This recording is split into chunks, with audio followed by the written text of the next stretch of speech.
Alors, le président de l'association Montluçon-Saigon, qui est à l'origine de l'orphelinat Wamaï, c'est un peu mon bébé, ma fondation, et président aussi de l'association Mission Stage depuis 4 ou 5 ans.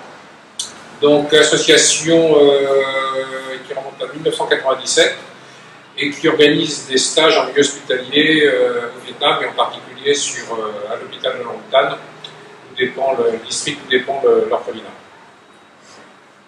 Comment est un peu parvenue cette initiative? D'où vient cette idée de créer cet orphelinat et d'intégrer des stagiaires de France? Alors, l'orphelinat, c'est deux projets différents. L'orphelinat, c'est un rêve d'enfant. J'ai eu la chance de pouvoir réaliser. D'abord parce que j'ai eu les fonds nécessaires. Et ensuite, j'ai pu travailler en partenariat avec les autorités locales qui ont quand même favorisé l'implantation de la structure. Donc, j'ai été quand même épaulé par nos amis, surtout de la Croix-Rouge, parce qu'initialement, c'est un projet avec la Croix-Rouge nationale du Vietnam. D'ailleurs, actuellement, notre vice-présidente est l'ancienne patronne de la Croix-Rouge du Vietnam, Madame Nguyen Thi Quay. Alors, le pôle de stage, ça s'est fait quelques années après. L'idée m'est venue tout bêtement parce que j'avais des gens qui me sollicitaient pour organiser des stages infirmiers à l'étranger, en l'occurrence au Vietnam.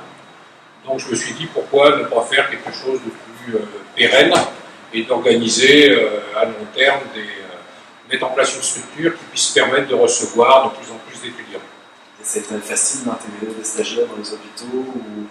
Alors, on n'a pas eu de problème sur le plan administratif. La preuve, c'est que depuis 16 ans, donc, ça fonctionne bien. On a un bon partenariat avec l'hôpital. C'était un peu difficile au départ, surtout côté français, pour se faire connaître. Parce que pour recevoir des gens, enfin des jeunes étudiants infirmiers, mais également étudiants en médecine et sages-femmes, il faut quand même être reconnu et passer pour des gens rigoureux, en fait. Il fallait que l'association soit reconnue.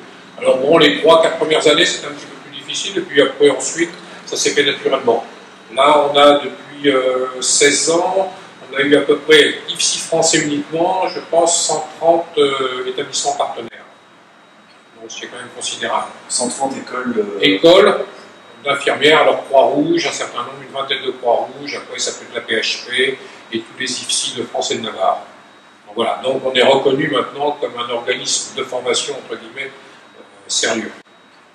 Et au niveau de l'orphelinat, combien d'enfants avez-vous déjà eu? Alors à peu près, c'est depuis le début de l'aventure, parce que là-bas j'ai l'exemple de mes 2 filles ici, ils sont arrivés 7 et 9 ans, donc ça va faire 20 ans, vous voyez, donc c'est quand même une longue aventure. On a à peu près élevé ici, on a arrêté les filles, une centaine d'enfants, qui ont déjà quitté. Plus de 100 oui, ouais, qui ont quitté la structure, et là on a à peu près une cinquantaine, un petit peu moins. 47. 47. D'éducation, de scolarité. Alors, ils suivent la scolarité, c'est le principe, c'est comme des jeunes vietnamiens du village. Ils suivent la scolarité à l'école primaire, ensuite au collège, au lycée et pour les meilleurs, l'université. Maï a suivi une formation d'infirmière, donc à Vinois, à la province.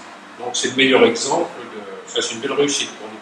Kiam également, qui a appris le français avec le docteur Sao, qui était notre collaborateur durant de longues années, et ça lui a permis maintenant de travailler avec l'association.